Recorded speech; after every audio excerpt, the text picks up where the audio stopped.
Eu Eu estou estava vivendo.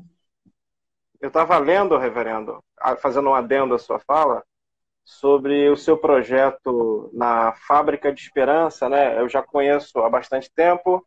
A gente se espelha, né? O Inadequados, reverendo, surge no período da eleição, quando Uhum, muitas pessoas começaram a abandonar as suas igrejas, quando as igrejas foram ocupadas por se transformar em ambientes políticos, sinalizando uhum. um candidato, ao olhar delas, perverso, né?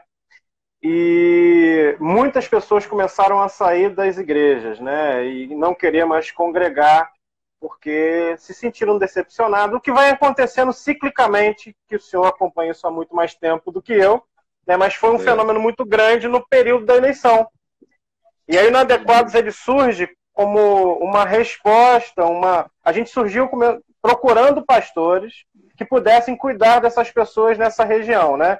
Então, eu e o João fizemos uma procura, né, de todas as pessoas que nos procuravam, fizemos um mapeamento da onde que falavam, procurando nessas regiões pastores do bem, gente boa de Uhum. Deus que pudesse cuidar desse pessoal que não conseguiu mais suportar os ambientes da igreja, principalmente nesse período político. Então, quando a gente Uhum. fala de inadequados, reverendo, a gente fala que inadequado é a nossa teologia, que foge dessa ortodoxia maluca que prioriza o livro e abandona as pessoas, que larga as pessoas de mão. Né? Então, Olha, inadequado. quem dera ela priorizasse o livro, porque se ela priorizasse o livro, ela não o violaria tanto Sim, quanto viola. sim. E porque mesmo a pior teologia bíblica, a mais conservadora, a mais restritiva, ela chama você para um ambiente de excesso de cuidado, excesso de moralidade, excesso de conduta obcecada, excessos diminutivos. Mas Sim. o que a gente tem tido nesses anos eleitorais, desde antes da redemocratização, quando não havia eleição ainda para presidente, mas a gente começou a ter as eleições para governador, para prefeito e para vereador, lá atrás, ainda com os militares, a gente começou a ter, no processo de redemocratização. Já ali, eu me lembro que na campanha do, do Moreira Franco e o Miro Batista, aí no Rio de Janeiro, não é Miro Batista, é o Miro, aí no Rio de Janeiro, foi horrível. Os evangélicos já fizeram o maior engajamento Eram terrivelmente pró-Moreira, evangélicos já. pró-Moreira. Aí logo depois criaram a tal de confederação, recriaram a Confederação Evangélica Brasileira, que antes existia e foi fechada pela ditadura por ser considerada um bastião anti-ditadura, anti-regime militar, 56 anos hoje, extremamente, né?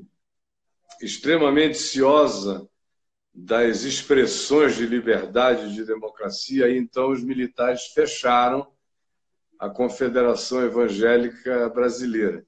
Aí, quando chegou esse período aí por 82, 83, eles começaram a pensar em reabrir os evangélicos. Quando os primeiros foram eleitos para representação como deputados federais, então eles criaram a confederação e dali em diante começou uma coisa que naquele tempo cresceu muito, chamada de irmão só vota em irmão.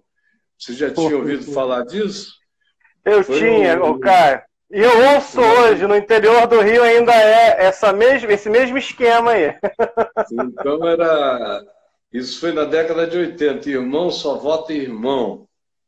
E havia uma pessoa entre nós, um rapaz que eu conheço bem, hoje ele deve estar idoso, e ele era o principal proponente desse irmão vota irmão, Isso pegou no Brasil inteiro, fez das igrejas todas um curral eleitoral da chamada bancada evangélica, que naquele tempo eu chamava de cambada evangélica,